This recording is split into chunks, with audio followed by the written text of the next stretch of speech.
আমরা গান গাইব, আমরা কবিতা করব, আমরা নাটক করব, আমরা ছবি আঁকবো, আমরা নাচবো, আমরা আমাদের আন্দোলন করব।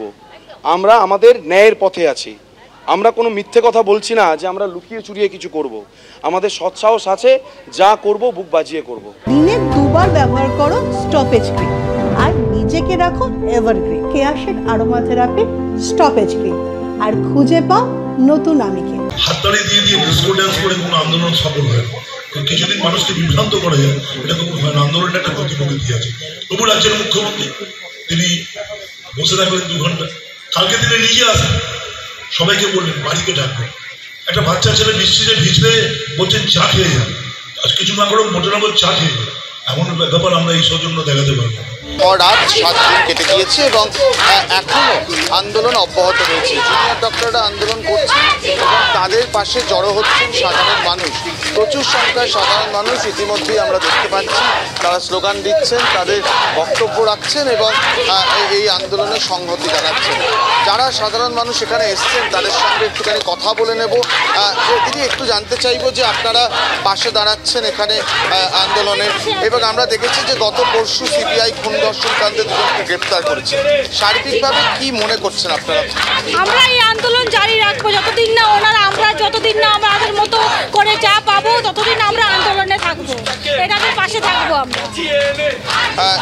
এখনো আন্দোলন চলছে, আপনারা পাশে দাঁড়াচ্ছেন, কিন্তু নির্দিষ্ট সমাধান সূত্র যেটা জুনিয়র চিকিৎসকরা খুঁজছেন সেটা কিন্তু এখনো অথবা।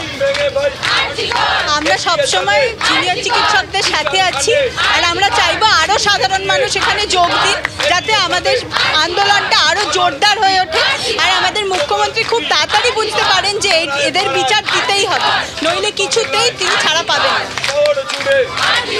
এখানে যারা সাধারণ মানুষ আসছেন তারা কিন্তু একেবারে আন্দোলনের সঙ্গে সহমত এবং তারা প্রত্যেকে এই পুরো ব্যাপারটা একটা স্থায়ী সমাধান চাইছেন এবং সেটা মাথায় রেখে তারা দিন রাত সারাক্ষণ জুনিয়র ডক্টরদের পাশে দাঁড়াচ্ছেন।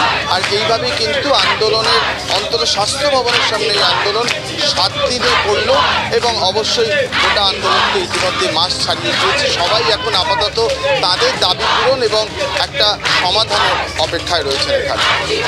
আপনার পয়েন্ট অফ ভিউ বা তার পয়েন্ট অফ ভিউ তো আমি চেঞ্জ করতে পারবো না। তার যদি মনে হয় আমরা সার্কাস করছি তাহলে তিনি সেইভাবেই নেবেন এটাকে, কিন্তু আমরা তো একটা ভ্যালিড রিজনের জন্য লড়ছি না। একটা মানুষ, তার একটা মেয়ে ডাক্তার যে 36 ঘন্টা ডিউটি করেছে আরজি করে, সে রেপ হয়ে মারা গেল এবং সেই প্রমাণগুলো লোপাট করার চেষ্টা হচ্ছে, তার বিরুদ্ধে আমরা লড়ছি, অবস্থান বিক্ষোভ করছি এবং সেটা কোনো বিশৃঙ্খলা না করে শান্তিপূর্ণ একটা অবস্থান বিক্ষোভ করছি। সেটাকে যদি কারো মনে হয় সার্কাস জোকারগিরি করা, তো ওয়েল অ্যান্ড গুড, তার পয়েন্ট অফ ভিউ আমি চেঞ্জ করতে পারবো না বা আমাদের মনে হয় না কেউ চেঞ্জ করতে পারবে। তার আলাদা একটা নিজস্ব পয়েন্ট অফ ভিউ থাকতেই পারে। এভাবে লড়াই করতে হবে কেন?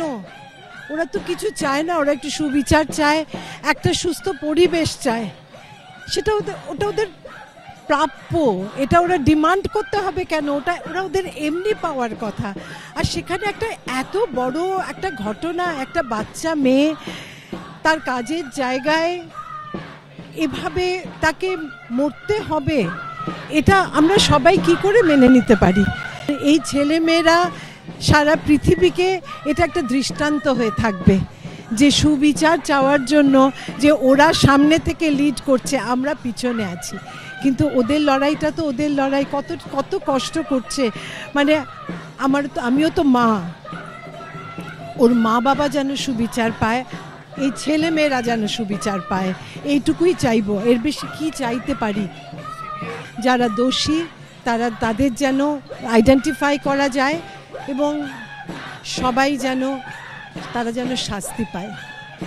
বিচার এটা যদি না হয় এই ছেলে মেয়েগুলো হেরে যাবে, সেটা তো আমরা হতে দিতে পারি না।